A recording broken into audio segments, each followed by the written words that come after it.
já nevím. Brýle vám asi nepomůžou k tomu, abyste byli chytřejší. To mám brýle na krátko, o tom jsem taky už natočil video. Potřebuju brýle už na každý skřínce, na každém rohu.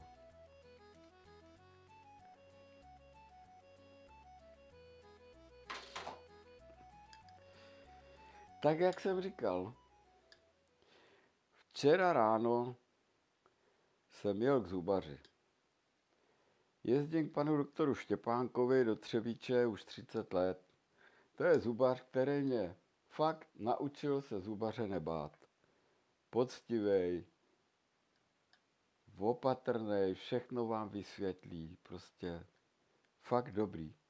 Někdy se mi stane, fakt mám zuby v pořádku a tam nejezdím moc často, ale někdy se mi stane, že skoro až usnu v tom jeho křesle.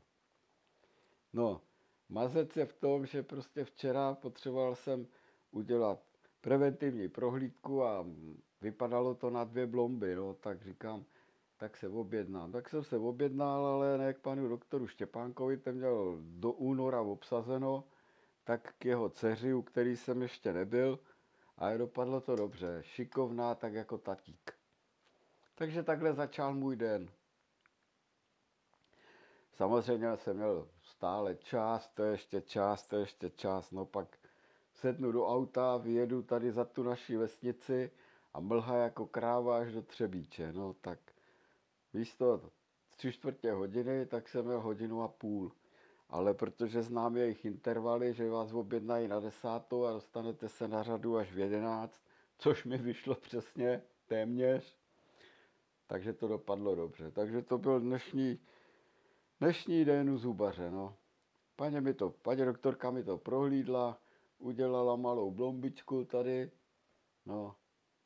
A všechno v pohodě. Najednou se zastaví a říká, hele, tenhle zub se mi nelíbí, ten se nějak hýbe, tak máme 2 možnosti. Buď ho vytrhneme, anebo vyvrtáme kanálek a vyléčíme.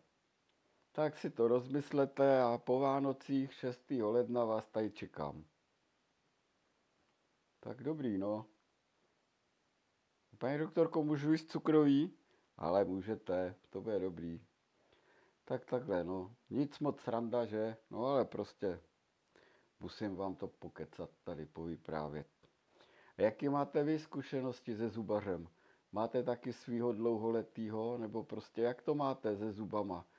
Máte takový ty vyndávací do skleničky a nebo o ty zuby trošku staráte, co?